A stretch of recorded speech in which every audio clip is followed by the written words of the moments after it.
Di dalam perpustakaan megah sebuah mansion di Kairo, mata ayahnya berkilat penuh amarah saat menginterogasinya.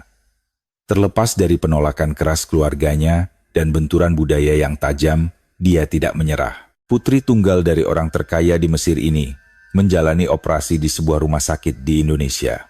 Setelah itu, dia memilih tinggal di Indonesia untuk belajar, hingga akhirnya bertemu dengan seorang pria Indonesia dan menikah. Apa sebenarnya yang ada di Indonesia yang menyebabkan perubahan besar dalam hidup wanita ini? Mari kita dengarkan kisahnya tentang bangkit dari keputusasaan menuju awal yang baru. Pada musim gugur tahun 2023, di sebuah mansion bak istana di Kairo, Mesir, seorang wanita meringkuk kesakitan di tempat tidurnya. Dia adalah Maryam, anak tunggal dari salah satu keluarga terkaya di Mesir. Ayahnya, Hasan, pemilik perusahaan konstruksi terbesar di Kairo, sementara ibunya, Laila, berasal dari garis keturunan bangsawan yang sangat dihormati. Sejak lahir, Maryam hidup bergelimang harta. Mereka memiliki lebih dari 10 pelayan di mansion dan 5 mobil mewah di garasi. Maryam lulus dari sekolah internasional di Swiss, mengambil jurusan manajemen bisnis di London, dan baginya pergi ke Paris, Milan, atau New York semudah berjalan-jalan di kebun sendiri. Namun, semua kekayaan dan kemewahan itu tidak mampu menyelesaikan masalah Maryam. Sejak usia 20 tahun, dia menderita sakit perut luar biasa yang penyebabnya tidak diketahui. Awalnya, dia mengira itu hanya dismenore biasa. Namun, dia menyadari rasa sakit itu tetap muncul, bahkan saat dia tidak sedang menstruasi. Rasa sakitnya semakin parah setelah makan. Terkadang, karena saking sakitnya, dia tidak bisa bangun dari tempat tidur dan hanya bisa bersembunyi di balik selimut. Orang tuanya membawanya ke rumah sakit terbaik di Eropa. Mereka berkonsultasi dengan dokter-dokter ternama di London, Paris, Zurich, dan Berlin. Mereka telah menghabiskan jutaan dolar untuk berbagai tes, namun hasilnya selalu sama. Tidak ada kelainan pada hasil pemeriksaan Anda. Para dokter mengatakan itu adalah nyeri perut akibat stres. Ada yang menyebutnya sindrom iritasi usus besar, IBS, dan ada pula yang menyarankan agar dia menemui psikiater. Selama 8 tahun, tas Maryam selalu berisi obat pereda nyeri. Dia harus minum obat sebelum bertemu teman-temannya. Dia hampir tidak pernah makan di pesta. Dia takut akan rasa sakitnya. Tetapi lebih takut lagi jika orang lain melihat penderitaannya. Teman-temannya tidak mengerti mengapa dia begitu berhati-hati. Bahkan ayahnya, Hasan, mulai kehilangan kesabaran. Dokter terbaik di Eropa sudah bilang kamu tidak sakit. Kamu hanya terlalu sensitif. Kata-kata itu seperti belati yang menusuk hati Maryam. Tidak ada yang percaya pada rasa aqua, tidak ada yang percaya pada rasa sakit yang dia rasakan. Kesepian yang diakibatkannya jauh lebih sulit ditanggung daripada rasa sakit fisik itu sendiri. Pada Oktober 2023, Maryam bepergian ke Dubai bersama teman-temannya. Di lobi hotel, dia tidak sengaja melihat poster pameran medis internasional. Dia masuk karena penasaran. Tempat itu penuh dengan stan mewah dari negara-negara maju di bidang medis seperti Amerika Serikat, Inggris, Jerman, dan Prancis. Namun Maryam sudah muak dengan mereka. Saat hendak pergi, sebuah stan kecil di sudut menarik perhatiannya, stan Indonesia. Meski kecil, stan itu bersih dan tertata rapi. Sebuah kalimat yang tergantung di depan stan membuat Maryam terpaku. Bukan pasien yang kami lihat, melainkan manusia. Bukan gejala yang kami obati, melainkan kehidupan. Kata-kata itu menembus lubuk hati Maryam. Selama 8 tahun, bukankah ini yang dia cari? Diperlakukan sebagai manusia, bukan sekadar kasus penyakit. Dimengerti sebagai pribadi yang utuh, bukan hanya kumpulan gejala. Maryam melangkah masuk. Di sana ada seorang dokter Indonesia dan seorang koordinator yang fasih berbahasa Arab. Selamat datang. Apakah Anda tertarik dengan layanan medis Indonesia? Tanya koordinator itu ramah. Saya dengar Indonesia terkenal dengan operasi transplantasi hati. Bagaimana dengan bidang lainnya? Tanya Maryam. Hanya itu yang dia tahu tentang Indonesia. Koordinator itu tidak tersinggung, melainkan menjelaskan dengan sabar. Banyak yang mengira begitu. Namun Indonesia sudah berkelas dunia dalam semua bidang medis, terutama pengobatan kanker, penyakit jantung, dan diagnosis penyakit kompleks. Dokter itu ikut berbicara. Kami menghargai setiap pasien. Kami tidak hanya melihat hasil laboratorium, kami mendengarkan kisah setiap orang dengan saksama. Mariam terenyuh, namun masih ragu. Selama 8 tahun saya sudah berkeliling rumah sakit terbaik di Eropa, London, Paris, Berlin. Tidak ada yang menemukan penyebabnya. Apa Indonesia benar-benar bisa? Dokter itu menjawab serius. Saya tidak bisa menjanjikan, tapi cara kami melihat masalah berbeda. Kami memadukan presisi kedokteran barat dengan pendekatan holistik timur. Yang terpenting, kami percaya bahwa rasa sakit yang dirasakan pasien selalu ada alasannya. Kami tidak menyerah. Kata-kata itu akhirnya meyakinkan Mariam. Kembali ke hotel, dia berpikir sepanjang malam. Indonesia adalah tempat yang asing baginya. Di Timur Tengah, Indonesia lebih dikenal dengan ekspor komoditas dan tenaga kerja, bukan sebagai tujuan medis. Namun, tatapan tulus dokter itu tidak bisa hilang dari pikirannya. Maria memutuskan untuk mencoba lagi. Ini adalah kesempatan terakhirnya. Keesokan harinya, dia kembali ke pameran dan mengisi formulir aplikasi di stan Indonesia. Itu keputusan yang bagus. Setelah seminggu di Jakarta, kami akan menjemput Anda dari bandara dan membantu semua prosesnya, kata koordinator tersebut. Kembali ke Kairo, Maria memberitahu orang tuanya tentang rencananya pergi ke Indonesia. Ibunya, Laila, setuju dengan hati-hati. Namun ayahnya, Hasan, meledak marah. Indonesia, apa kamu sudah gila? Itu bukan negara pemimpin di bidang medis.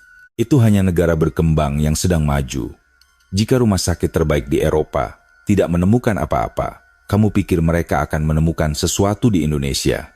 Papa, beri saya satu kesempatan lagi. 8 tahun di Eropa tidak membuahkan hasil. Apa salahnya mencoba cara lain? Pinta Mariam. Tidak boleh. Kamu hanya akan ditipu di sana. Wisata medis hanya cara mereka mencari uang dari warga asing, balas ayahnya. Kalau begitu, saya akan menggunakan uang saya sendiri. Saya tidak akan meminta uang Papa. Ini bukan soal uang. Papa mengkhawatirkan keselamatan dan kesehatanmu. Bagaimana jika kondisimu memburuk karena pengobatan yang salah di tempat itu? Namun keputusan Mariam sudah bulat. Baginya, ini adalah harapan terakhir. Akhirnya, Mariam memesan penerbangan tanpa sepengetahuan ayahnya. Dia hanya memberitahu ibunya, "Mama, saya harus pergi." Saya tidak tahu kenapa, tapi tatapan dokter Indonesia itu terus membayangi saya. Saya merasa ini akan berbeda. Laila memegang tangan putrinya. "Baiklah nak. Mama yang akan membujuk papamu. Berhati-hatilah dan segera kembali." Pada awal November 2023, Mariam tiba di Bandara Internasional Soekarno-Hatta. Perjalanan memakan waktu hampir 11 jam. Bandara itu lebih besar dan modern dari yang dia bayangkan. Kebersihan dan keteraturannya memberikan kesan pertama yang baik. Koordinator dari rumah sakit sudah menunggunya. "Nona Mariam, selamat datang. Bagaimana perjalanan Anda?" tanyanya dalam bahasa Arab yang fasih. Mariam merasa lega mendengar bahasanya sendiri di negeri asing. Dalam perjalanan menuju kawasan Sudirman Central Business District, SCBD, di Jakarta Selatan, Mariam terpukau melihat pemandangan di luar jendela. Jembatan layang, gedung-gedung pencakar langit yang megah, jalanan yang bersih, semuanya mengagumkan. Kairo selalu bising, tapi Jakarta terasa berbeda, ada keteraturan di tengah kesibukan. Jakarta adalah kota besar dengan jutaan penduduk, tetapi sistem layanan kesehatan kami sangat canggih. Dalam 10 menit saja Anda bisa mencapai rumah sakit darurat. Rumah sakit tersebar di mana-mana di sini, jelas sang koordinator. Mereka tiba di rumah sakit pukul 6 sore, namun tempat itu masih sibuk. Mariam disambut oleh Dr. Kartika Sari, seorang dokter berusia 30-an dengan senyum lembut yang menenangkan. Melalui penerjemah, Dr. Kartika berkata, "Nona Mariam, perjalanan Anda sangat panjang. Istirahatlah dulu malam ini. Besok kita akan bicara mendalam. Kita tidak perlu terburu-buru." Kata-kata itu memberikan ketenangan bagi Mariam. Di rumah sakit Eropa, waktu selalu terbatas. Anda harus menceritakan semuanya dalam 15 hingga 20 menit. Namun Dr. Kartika bersedia memberikan waktu yang cukup. Keesokan paginya, Mariam duduk di klinik. Dr. Kartika duduk dengan nyaman di hadapannya dan berkata, "Saya ingin mendengar kisah Anda, Nona Maryam. Kapan rasa sakit itu dimulai? Bagaimana rasanya? Kapan terasa paling sakit? Ceritakanlah perlahan, kita punya banyak waktu.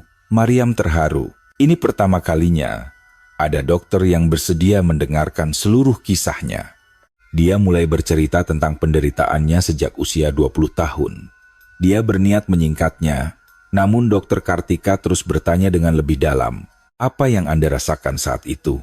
Apa yang dikatakan orang-orang di sekitar Anda? Pemeriksaan apa saja yang sudah dilakukan? Bagaimana perasaan Anda saat mendengar hasilnya? Pertanyaan-pertanyaan itu bukan hanya soal medis, tetapi bertujuan memahami emosi, gaya hidup, dan lingkungan Maryam. Setelah hampir 2 jam berbicara, Dokter Kartika mulai meninjau catatan medis 8 tahun yang dibawa Maryam. Dia membuka setiap halaman satu persatu dan mencatat. Maryam merasa gugup, takut akan mendengar lagi kata-kata bahwa tidak ada yang abnormal. Dokter Kartika mendongak. Nona Maryam, Anda sudah melakukan banyak tes di Eropa. Tapi saya perhatikan ada satu bagian yang terlewatkan. Pemeriksaan mendetail pada sistem reproduksi Anda, khususnya pemeriksaan untuk endometriosis, sepertinya belum tuntas. Endometriosis? Apa itu? Tanya Maryam terkejut.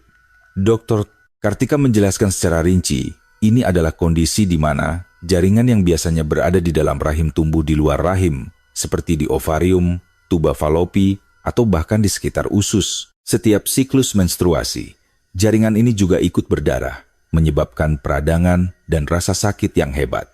Gejala Anda, Nona Maryam, sangat cocok dengan ini. Jantung Maryam berdegup kencang. Akhirnya, ada penjelasan logis untuk gejalanya. Pemeriksaan dimulai hari itu juga. Dalam seminggu, dia menjalani tes darah, USG, dan MRI. Maryam sudah terbiasa dengan proses ini. Namun ada perbedaan di Rumah Sakit Indonesia. Para teknolognya lebih teliti dan meluangkan waktu. Sonografer yang melakukan USG memeriksa dari berbagai sudut selama lebih dari 30 menit dan berulang kali berkata, "Tunggu sebentar, saya ingin mengonfirmasi bagian ini." 3 hari kemudian, hasilnya keluar.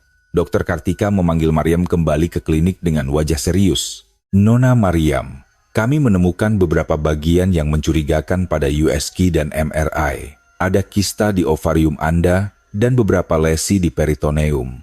Untuk memastikannya, kita perlu melakukan laparoskopi. Maryam bertanya dengan suara gemetar. Apakah benar-benar ada sesuatu yang terlihat? Untuk pertama kalinya dalam 8 tahun, laparoskopi adalah operasi kecil di mana lubang kecil dibuat di perut dan kamera dimasukkan untuk melihat langsung ke dalam.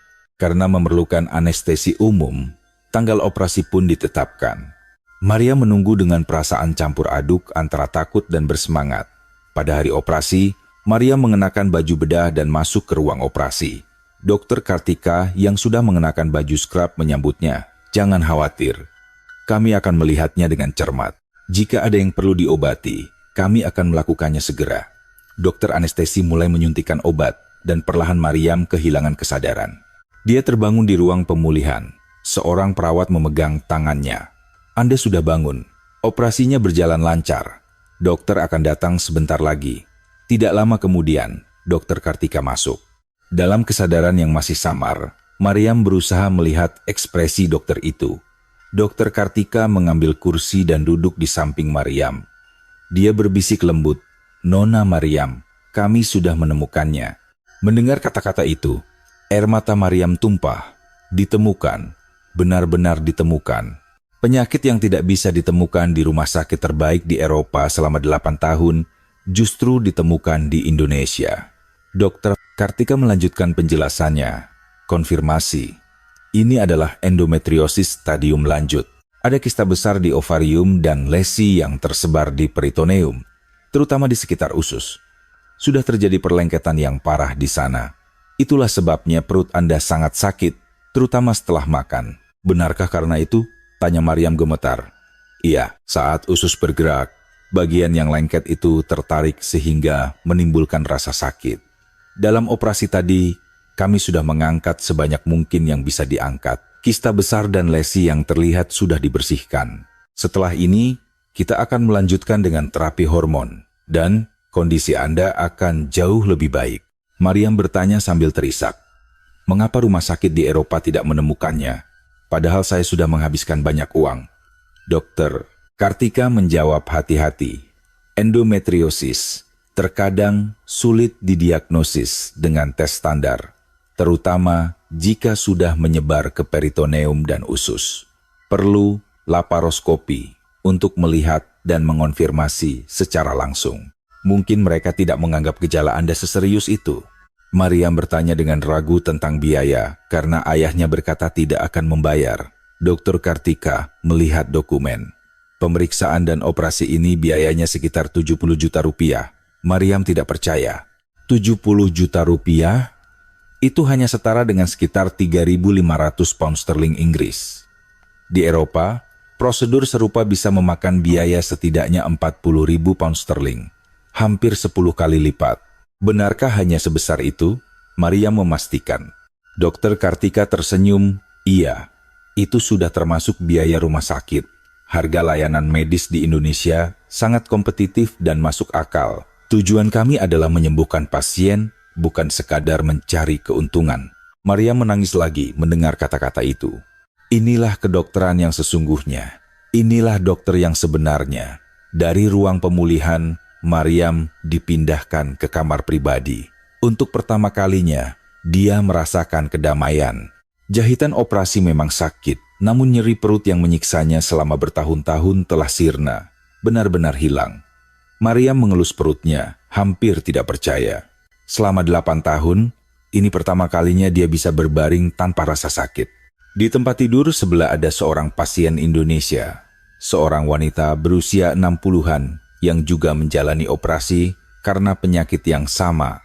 Saat putra wanita itu datang berkunjung, dia menyapa Mariam. Anda orang asing ya? Sepertinya datang dari jauh. Tanyanya dalam bahasa Inggris. Mariam mengangguk. Iya, saya dari Mesir. Putra wanita itu terkejut. Wah, Mesir? Jauh sekali. Apa rumah sakit kami sudah terkenal itu? Mariam menjawab dengan tulus. Bukan sekadar terkenal. Rumah sakit ini menyelamatkan hidup saya. Penyakit yang tidak ditemukan di Eropa, ditemukan di sini. Pasien di sebelah menimpali. Hal-hal yang biasa bagi kami ternyata sangat berarti bagi orang asing. Mariam mengangguk. Mungkin orang Indonesia tidak menyadari betapa hebatnya sistem kesehatan yang mereka miliki. Malam itu, Mariam menatap keluar jendela dan berpikir, dia ingin tinggal di negara ini. Dia ingin mengenal Indonesia lebih dekat, bukan hanya untuk sembuh, tapi untuk memahami budaya dan rakyatnya. Selama di rumah sakit, Mariam merasakan langsung keramahan Indonesia. Para perawat berkeliling setiap 2 atau 3 jam untuk memeriksa kondisi pasien. Mereka tidak hanya sekadar memeriksa, tapi berbicara dengan tulus. Bagaimana kabar Anda? Masih sakit? Apakah makanannya enak? Pertanyaan itu tidak terasa mekanis, melainkan menunjukkan kepedulian yang nyata. Suatu malam, Mariam menangis sendirian. Emosinya meluap penderitaan 8 tahun, kesedihan karena tidak ada yang percaya padanya, dan kelegaan karena akhirnya bebas. Perawat shift malam memperhatikannya dan mendekat. Kenapa Anda menangis? Ada yang sakit? Mariam menggeleng. Tidak, saya hanya sangat berterima kasih. Selama 8 tahun, baru sekarang saya bertemu orang-orang yang percaya pada rasa sakit saya. Itu sebabnya saya menangis. Perawat itu duduk di samping Mariam. Pasti itu sangat berat, tapi sekarang sudah baik-baik saja. Kami ada di sini untuk Anda. Lalu dia membawakan secangkir teh jahe hangat. Minumlah ini agar Anda merasa lebih tenang. Kebaikan kecil itu benar-benar membuka hati Mariam. Keesokan harinya, Mariam bertanya kepada Dokter Kartika. Dokter, saya ingin tinggal di Indonesia lebih lama. Saya ingin pulih sepenuhnya dan lebih mengenal negara ini. Apakah boleh? Dokter Kartika tersenyum. Tentu saja. Pemulihan akan memakan waktu 1-2 bulan. Di mana Anda berencana tinggal? Mariam sudah memikirkannya. Saya berencana menginap di hotel di daerah Kuningan. Baiklah, setelah keluar dari rumah sakit, Anda harus kembali setiap minggu untuk kontrol. Jika Anda butuh bantuan beradaptasi di Jakarta, jangan ragu untuk menelepon. Pada hari kepulangannya, Mariam berpamitan dengan staf rumah sakit, Dokter Kartika dan para perawat keluar untuk mengantarnya. Nona Mariam, jaga kesehatan ya. Jika merasa ada yang tidak enak, langsung hubungi kami. Maryam menahan tangisnya. Terima kasih semuanya. Anda semua telah memberi saya kehidupan baru. Saya tidak akan pernah melupakan ini. Setelah menetap di hotelnya di kawasan Kuningan, Maryam menatap pemandangan kota di malam hari. Lampu-lampu kota yang berkelap-kelip, orang-orang yang sibuk berjalan kaki. Jakarta penuh dengan kehidupan dan energi. Maryam berpikir, dia ingin memulai hidup baru di kota ini. Malam itu, dia membuat keputusan penting. Dia akan kuliah di Indonesia. Keesokan harinya, Maryam mengunjungi Universitas Indonesia di Depok. Mereka memiliki program magister dalam studi internasional yang diajarkan dalam bahasa Inggris. Setelah bertanya-tanya, Maryam yakin ingin belajar di sana. Dia memenuhi kualifikasi, dan jika dokumennya siap, dia bisa masuk semester depan. Namun ada satu masalah, dia harus meyakinkan ayahnya. Maryam menelepon Kairo, Hasan yang mengangkatnya. Mari, sudah waktunya pulang. Maryam menarik napas dalam-dalam. Papa, saya ingin kuliah di Indonesia. Saya akan mengambil gelar magister. Keheningan terjadi di seberang telepon. Kemudian ayahnya meledak. Apa? Kuliah di Indonesia?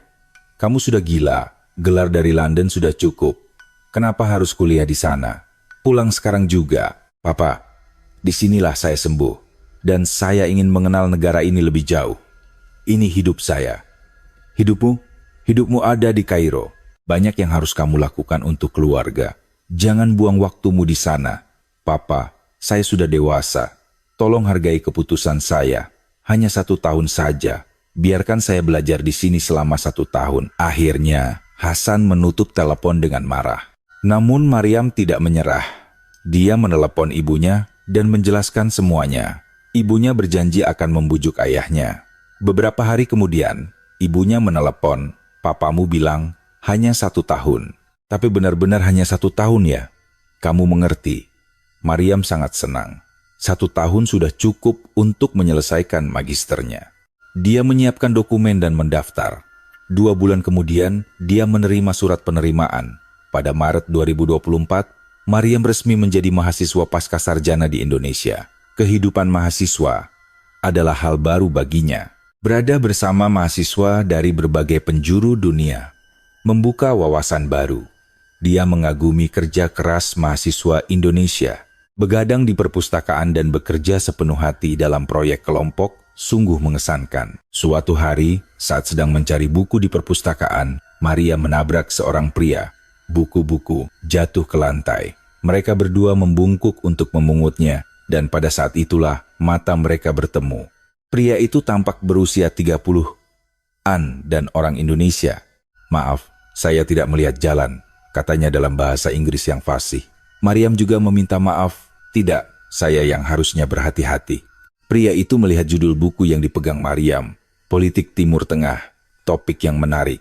Apakah jurusanmu hubungan internasional? Maryam mengangguk.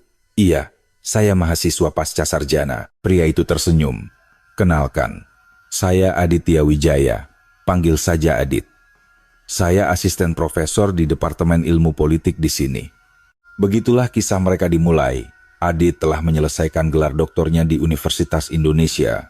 Karena spesialisasinya adalah politik Timur Tengah, dia dan Maryam punya banyak hal untuk dibicarakan. Beberapa hari kemudian, Adit mengajak Maryam minum kopi. Saya ingin berdiskusi lebih banyak tentang politik Timur Tengah. Apakah Anda punya waktu? Di sebuah kafe dekat kampus, mereka mengobrol mendalam untuk pertama kalinya. Pengetahuan Adit tentang sejarah modern Mesir sangat luas. Dan bagi Maryam, pandangan Adit terasa segar. Mengejutkan ada orang Indonesia yang pengetahuannya seluas ini tentang Mesir, kata Maryam. Adit tersenyum. Disertasi PhD saya tentang gerakan demokratisasi di Timur Tengah. Saya juga mempelajari Arab Spring di Mesir. Dalam percakapan mereka, Maryam merasa Adit bukan hanya cerdas, tapi tulus ingin memahami orang-orang Timur Tengah tanpa prasangka. Adit juga terpikat pada Maryam kecerdasannya, kepribadiannya yang terus terang, dan yang terpenting, kecintaannya yang tulus pada Indonesia. Bagaimana ceritanya Anda bisa sampai ke Indonesia? Biasanya mahasiswa internasional pergi ke Amerika atau Eropa, tanya Adit.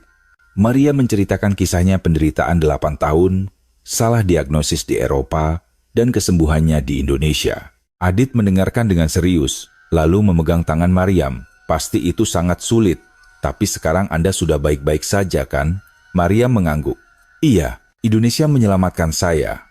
Makanya saya ingin mengenal negara ini lebih jauh. Adit tersenyum. Untuk benar-benar mengenal Indonesia, Anda harus belajar bahasa Indonesia. Mau saya ajari? Dan begitulah, Adit menjadi guru bahasa Indonesia bagi Maryam. Mereka bertemu 2 hingga 3 kali seminggu. Tentu saja, mereka tidak hanya belajar, mereka juga makan dan jalan-jalan bersama. Adit membawa Maryam ke Kota Tua, Monas, dan Ancol. Namun yang lebih berkesan baginya adalah tempat-tempat yang dikunjungi orang biasa, pasar tradisional, warung makan kecil, dan kawasan pantai Ancol saat senja. Inilah Indonesia yang sesungguhnya. Di sini Anda melihat kehidupan asli orang Indonesia. Lebih dari sekadar tempat wisata mewah, kata Adit. Maryam setuju. Mereka makan sate di pinggir jalan, minum es kelapa muda, dan merasakan keriuhan yang menyenangkan di pasar ikan. Perlahan-lahan Maryam memeluk budaya Indonesia. Hubungan mereka berkembang secara alami, bermula dari teman hingga muncul perasaan spesial. Suatu sore yang cerah saat berjalan di tepi pantai, Adit bertanya hati-hati, "Maryam, bolehkah saya bertanya sesuatu?" Maryam mengangguk. "Bolehkah saya menjadi kekasihmu?" Wajah Adit memerah. Dia tidak tampak seperti seorang profesor berusia 33 tahun. Dia tampak sangat gugup. Maryam tersenyum. "Profesor, kenapa Anda begitu gugup?" Adit menjawab serius. "Karena Anda spesial, Maryam. Anda orang paling istimewa yang pernah saya temui." Jantung Maryam berdegup kencang. Sebenarnya dia juga sudah menyukai Adit, namun dia punya kekhawatiran. Budaya yang berbeda, agama yang berbeda, dan yang terpenting, ayahnya pasti tidak akan setuju. Namun pada saat itu, Maryam memutuskan.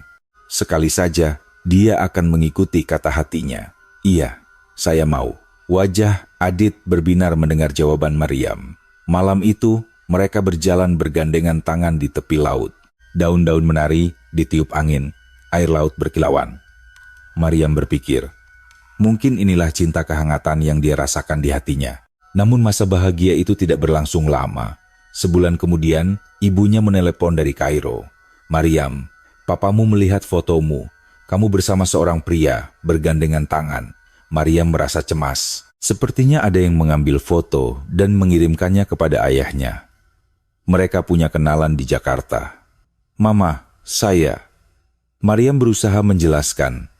Namun ibunya memotong. "Papamu menyuruhmu pulang sekarang. Jika tidak, dia akan memutus semua tunjanganmu." Meski Maryam punya uang sendiri, dia tidak menyangka ayahnya akan melakukan ini. "Mama, saya sudah bertemu orang yang saya cintai. Dia orang baik." Ibunya menghela napas. "Mama tahu nak, tapi kamu tahu bagaimana keluarga kita. Pria yang akan kamu nikahi sudah dipilih. Dia anak dari keluarga terpandang di Kairo. Papamu sudah lama sepakat." Maryam terkejut. Ternyata dia sudah punya tunangan tanpa dia ketahui. "Saya tidak mau. Saya ingin menikah dengan orang yang saya cintai," tegas Maryam. Ibunya menjawab khawatir. "Maryam, bagaimana kamu akan hidup jika menikah dengan orang Indonesia itu? Kamu tidak akan bisa kembali ke Mesir. Kamu akan dikucilkan dari keluarga. Apa itu yang benar-benar kamu inginkan?" Maryam terdiam. Sejujurnya, dia belum berpikir sejauh itu. Apa artinya menikah dengan Adit? Bagaimana kehidupan konkretnya nanti? Dia belum memikirkannya. Setelah menutup telepon, Maryam menangis lama sekali. Mengapa begitu sulit? Dia hanya ingin bersama orang yang dia cintai. Mengapa harus serumit ini? Haruskah dia memberitahu Adit? Dia tidak ingin membuatnya khawatir, tapi dia tahu dia tidak bisa menyembunyikannya. Keesokan harinya, dia menceritakan semuanya. Penolakan ayahnya, perjodohan itu. Adit mendengarkan dalam diam, lalu memegang tangan Maryam. "Maryam, aku sangat mencintaimu, tapi aku tidak ingin kamu kehilangan keluargamu. Pikirkanlah baik-baik. Aku akan menunggu." Maryam semakin menangis karena kedewasaan Adit. Dia telah menemukan orang sebaik ini. Mengapa jalannya harus sesulit ini? Malam itu, Maryam tidak bisa tidur. Haruskah dia menuruti ayahnya atau mengikuti hatinya? Pulang ke Mesir dan menikah dengan pria asing? Atau tetap di Indonesia bersama Adit? Ini adalah keputusan tersulit dalam hidupnya. Selama seminggu, Maryam tidak bisa tidur dan hampir tidak makan. Adit menatapnya dengan cemas setiap hari, namun tidak mendesaknya. Dia memberi Maryam waktu untuk memutuskan. Suatu hari, Maryam mengunjungi dokter Kartika. Meski ini jadwal kontrol rutinnya, sebenarnya dia ingin meminta nasihat. Setelah konsultasi, Maryam menceritakan situasinya. Dokter Kartika mendengarkan dengan tenang, lalu berkata, "Nona Maryam, sulit memberikan nasihat karena ini hidup Anda. Tapi satu hal yang ingin saya katakan, Anda pernah menderita karena mengabaikan sinyal dari tubuh Anda. Saya harap kali ini, Anda tidak mengabaikan sinyal dari hati Anda." Kata-kata itu menembus hati Maryam. Benar, selama 8 tahun, tubuhnya memberikan sinyal rasa sakit, tapi tidak ada yang percaya. Sekarang, hatinya memberikan sinyal. Dia mencintai Adit. Dia ingin bersamanya. Akankah dia mengabaikannya lagi? Maryam memutuskan. Dia akan bicara langsung dengan ayahnya. Dia akan terbang kembali ke Kairo dan membujuknya. Saat dia memberitahu Adit, Adit berkata, dia akan ikut. "Aku tidak ingin kamu pergi sendirian. Aku akan ikut untuk memperkenalkan diri dengan baik." Awalnya Maryam menolak. Takut ayahnya akan semakin marah. Namun, Adit bersikeras, "Kita tidak boleh melarikan diri. Aku harus memperkenalkan diri dengan benar dan meminta izin." Itulah hal yang benar. Karena keteguhan hati Adit, Maryam setuju. Pada Juni 2024, mereka berdua terbang ke Kairo. Hanya ibunya yang menjemput di bandara. Ayahnya marah dan tidak ikut menjemput. Saat ibunya melihat Adit, dia terkejut. Tampan sekali dan tampak sopan. Adit menyapa dengan hormat. "Selamat siang Ibu, nama saya Aditya Wijaya. Saya sangat mencintai putri Anda." Sesampainya di rumah, ayahnya sedang berada di perpustakaan. Maryam mengetuk dan masuk. Tatapan ayahnya dingin. "Kamu tidak sendirian?" Maryam memberanikan diri. "Papa, saya ingin memperkenalkan orang yang saya cintai." Adit masuk dan membungkuk dalam. "Senang bertemu Anda. Saya Aditya Wijaya." Ayahnya menatap Adit dari kepala hingga kaki. "Kudengar kamu profesor di universitas?" "Benar, Pak. Saya mengajar ilmu politik," jawab Adit. Ayahnya berkata sinis, "Berapa gaji seorang profesor?" "Putriku adalah anak dari keluarga terkaya di Kairo. Bisakah kamu memberinya kehidupan yang dia miliki sekarang?" Adit menjawab dengan tenang, "Saya tidak bisa memberikan kemewahan materi yang sama dengan uang saya sendiri. Namun saya yakin bisa membahagiakannya melalui cinta dan rasa hormat." Ayahnya menyeringai, "Cinta? Apa itu bisa dimakan? Hadapi kenyataan." "Anak muda," Maryam menyela, "Papa, yang saya pilih adalah manusianya, bukan uangnya. Saat saya menderita selama 8 tahun, Papa tidak percaya pada saya. Tapi orang-orang di Indonesia percaya. Adit mencintai saya apa adanya. Bukankah itu yang lebih penting?" Ayahnya tertegun. "Kamu berani menyalahkan Papa. Kamu tahu berapa banyak uang yang Papa habiskan untuk menyembuhkanmu?" Maryam menjawab sambil menangis. "Lebih dari sekadar uang, yang saya butuhkan adalah kepercayaan. Papa percaya pada rasa sakit yang saya rasakan. Papa menghargai pilihan saya. Bukankah itu cinta yang sesungguhnya?" Karena kata-kata itu, ayahnya terdiam. Setelah keheningan yang lama, dia berkata dingin, "Baiklah, lakukan sesukamu. Tapi aku tidak akan menerimanya. Aku tidak akan datang ke pernikahanmu dan tidak akan memberimu sepeser pun uang." "Sudah cukup?" Maryam menghapus air matanya dan mengangguk. "Baik Papa, yang saya inginkan adalah restu Papa, bukan hartanya. Tapi jika saya tidak bisa mendapatkannya, saya tidak bisa berbuat apa-apa lagi." Ayahnya berdiri dan pergi. Sebelum keluar, dia berkata, "Tinggalkan rumah ini sebelum fajar." Malam itu, ibunya masuk ke kamar Maryam. "Nak, apa kamu benar-benar yakin?" Maryam mengangguk. "Iya, Ma. Kali ini saya ingin mengikuti hati saya." Ibunya memeluk Maryam. "Mama selalu ada untukmu. Papamu juga akan mengerti suatu hari nanti. Kita tunggu saja." Keesokan paginya, Maryam dan Adit berkemas. Di depan pintu, ibunya menyerahkan sebuah kotak kecil. "Ini yang Mama terima saat menikah. Mama ingin memberikannya padamu. Maryam membuka kotak itu. Di dalamnya ada kalung berlian yang indah. Mama, Maryam memeluknya erat. Ibunya memegang tangan Maryam. Berbahagialah, nak. Kembali ke Jakarta, perasaan Maryam terasa lebih ringan. Meski ada kesedihan karena hubungannya dengan ayahnya merenggang. Itu menyakitkan. Namun, di saat yang sama dia merasa bebas. Untuk pertama kalinya, dia memilih jalannya sendiri. Adit menenangkannya. Semua akan baik-baik saja. Mari tunjukkan betapa bahagianya kita, dan dia akan berubah pikiran. Mereka mulai mempersiapkan pernikahan. Namun ada satu masalah. Orang tua Adit belum mengenal Maryam. Adit menelepon orang tuanya di Yogyakarta. Pak, Bu, Adit mau menikah, mau kenalan dengan calon menantu. Ibunya sangat senang. Benarkah, nak? Gadis seperti apa dia? Kami ingin segera bertemu. Mereka memutuskan bertemu akhir pekan depan.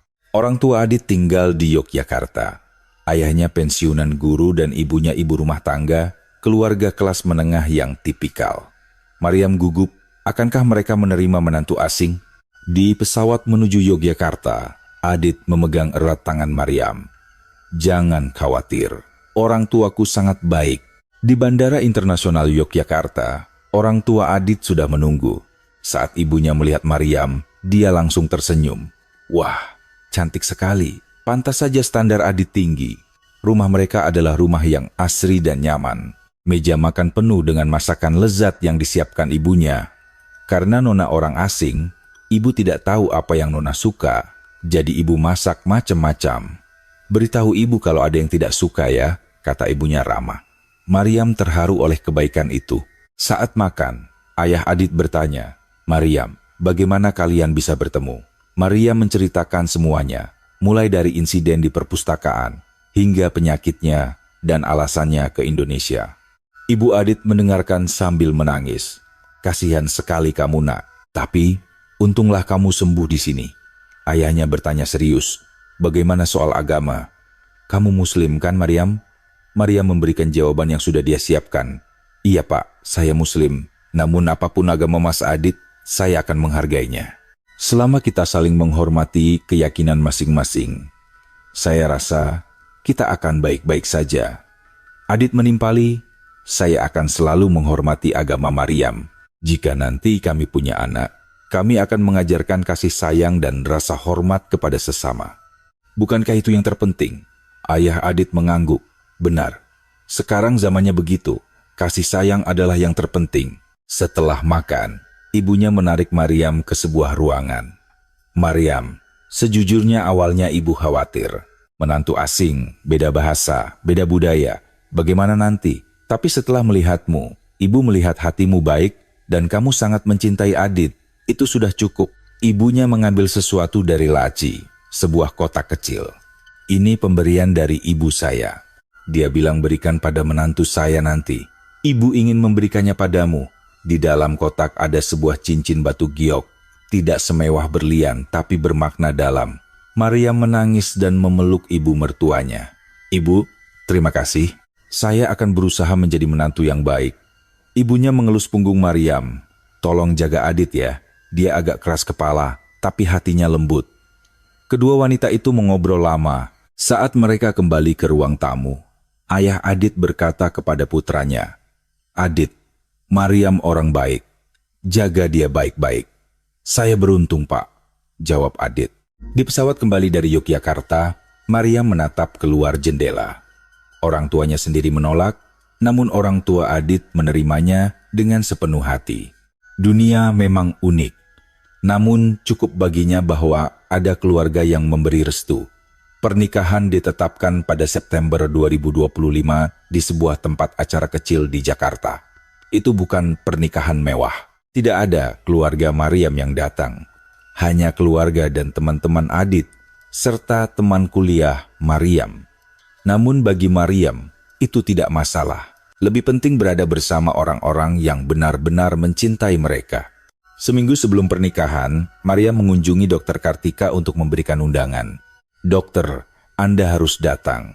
Jika bukan karena Anda, saya tidak akan sampai di sini. Dr. Kartika menerima undangan itu sambil tersenyum. Saya hanya mengobati penyakit Anda. Maryam menggeleng. Tidak. Dokter mengubah hidup saya. Anda tidak hanya mengobati penyakit. Malam sebelum pernikahan, Maryam sendirian di kamar hotelnya. Besok dia akan menjadi istri Aditya Wijaya. Dari putri orang kaya di Kairo, menjadi istri seorang profesor biasa di Indonesia. Apakah dia menyesal? Sama sekali tidak. Maryam tersenyum di depan cermin. Dia yakin keputusannya benar. Dia akan bahagia. Tiba-tiba ada ketukan di pintu. Siapa itu? Saat membukanya, ibunya berdiri di sana. "Mama." Maria memeluk ibunya dengan kaget. "Bagaimana Mama bisa sampai di sini?" Ibunya menjawab sambil menangis. "Anakku menikah. Masa Mama tidak datang? Mama diam-diam pergi dari papamu." Ibunya membuka koper besar. Di dalamnya ada baju pengantin tradisional peninggalan nenek Maryam. Sebuah gaun Mesir yang sangat indah. "Pakailah ini saat pernikahanmu. Jangan lupakan asal-usulmu." Maryam memeluk ibunya sambil terisak. "Terima kasih, Ma. Terima kasih banyak." 15 September 2025, hari pernikahan Maryam tiba.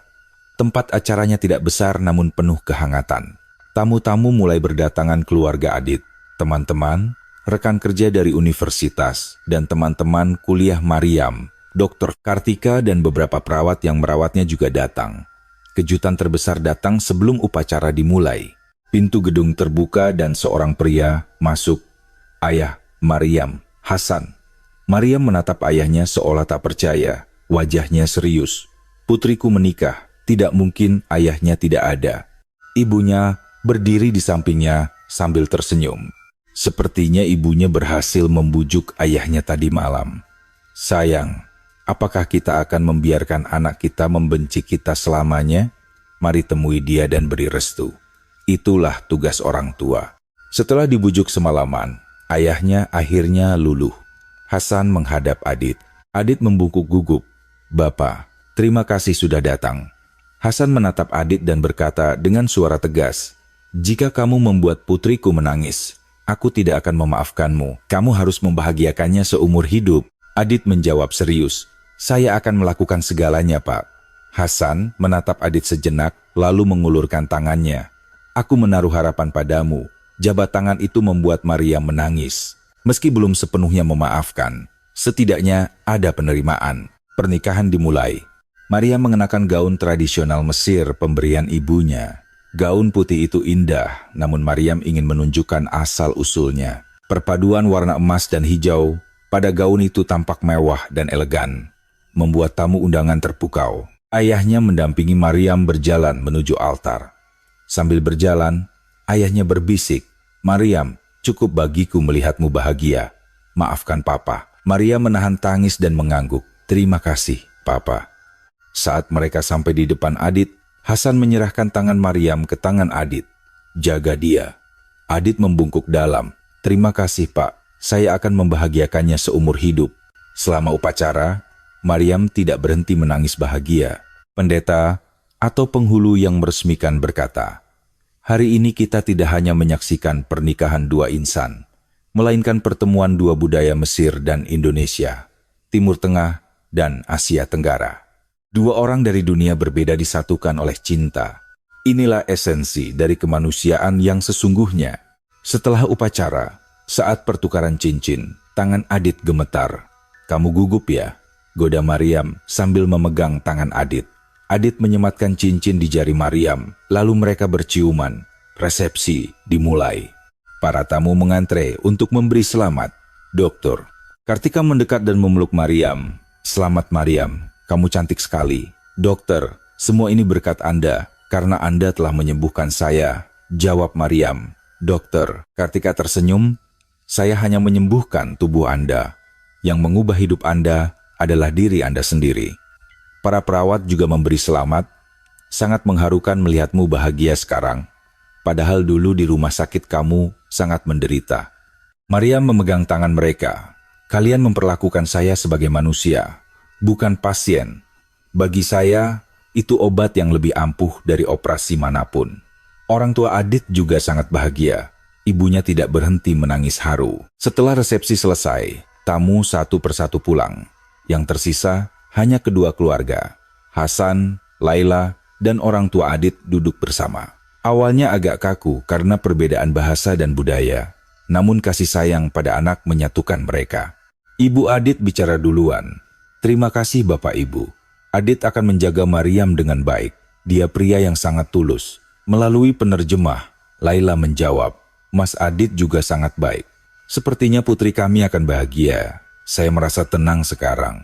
Hasan akhirnya mengaku, "Bapak Wijaya, sampai sekarang saya masih khawatir pada putri saya. Tapi melihat kalian, saya rasa kalian orang yang bisa dipercaya. Titip putri saya ya."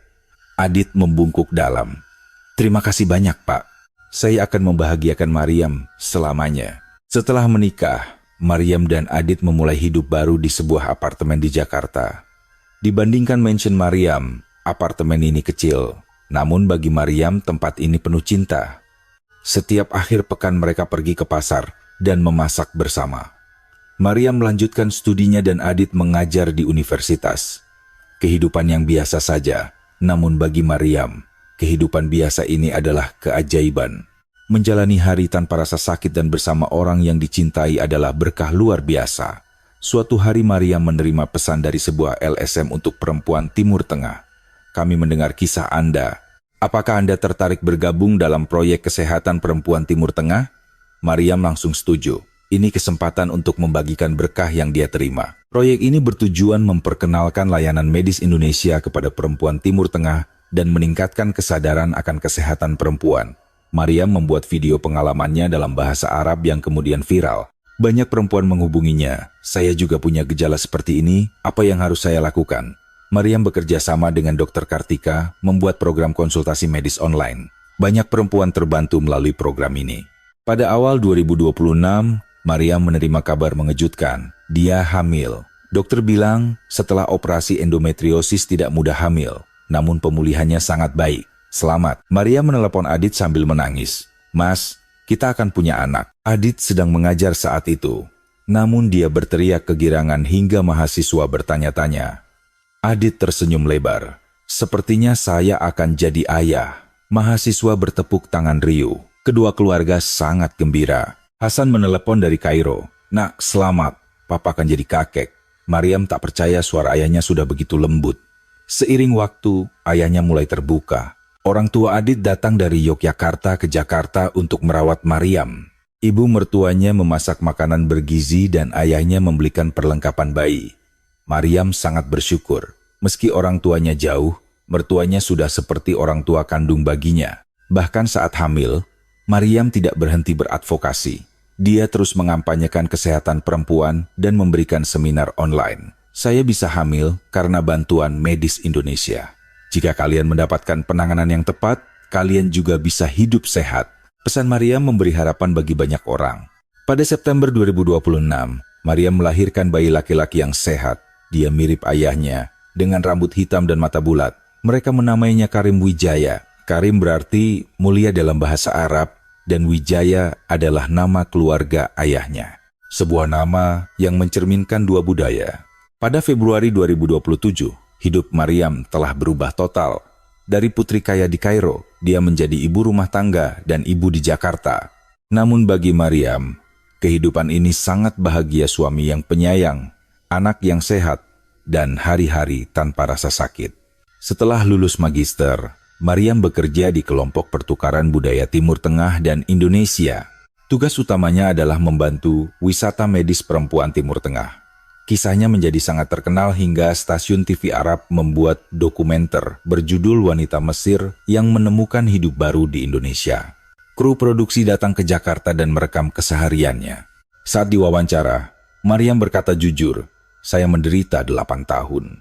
Meski saya kaya dan pergi ke rumah sakit terbaik di dunia, tidak ada yang menemukan penyakit saya. Namun Indonesia berbeda.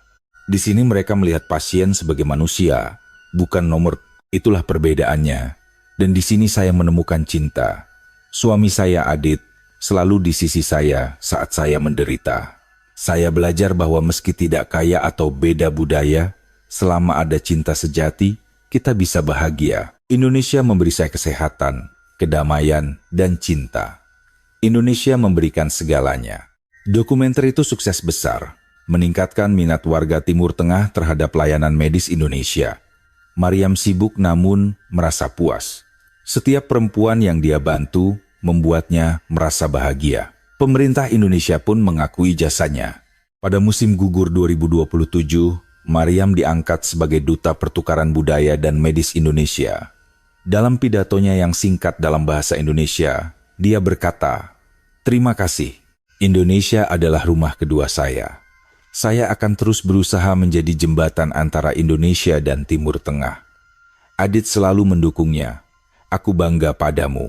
Kamu menggunakan penderitaanmu untuk membantu orang lain." "Aku bisa karena kamu percaya padaku," jawab Maryam. Suatu akhir pekan, mereka membawa Karim jalan-jalan di Pantai Ancol. Karim mulai tumbuh gigi. Sambil menggendong Karim, Adit berkata, "Karim, kita akan mewarisi sifat terbaik dua budaya sejarah dan kehormatan Mesir, serta keramahan dan kreativitas Indonesia. Dia akan jadi orang hebat." Maryam merangkul lengan suaminya. Yang terpenting, dia akan belajar mencintai dan menghargai perbedaan. Keluarga kecil itu berjalan perlahan di tepi pantai menikmati matahari terbenam yang indah di Teluk Jakarta. Malam itu, di rumah, Maryam menulis di jurnalnya, 23 November. "Saya datang ke Indonesia dengan keputusasaan, mencari kesempatan terakhir. Indonesia memberi saya kesembuhan, kehidupan baru, cinta, keluarga, dan harapan. Sekarang saya orang paling bahagia di dunia. Kehidupan biasa ini lebih berharga daripada kemewahan, karena ini adalah hidup yang saya pilih, hidup yang penuh cinta. Datang ke Indonesia adalah keputusan terbaik dalam hidup saya." Maryam menutup jurnalnya dan menatap lampu kota Jakarta yang berkilauan. Di suatu tempat di kota ini, mungkin ada orang yang menderita sepertinya dulu. Maryam bertekad menjadi pemberi harapan bagi mereka. Adit masuk ke kamar. "Apa yang kamu pikirkan?" Maryam tersenyum, memikirkan betapa beruntungnya kita, dan aku ingin membagikan berkah ini. Adit memegang tangan Maryam. "Ayo kita lakukan bersama. Kita bertiga sekarang. Kita akan melakukan banyak kebaikan bersama-sama." Maryam memegang erat tangan suaminya.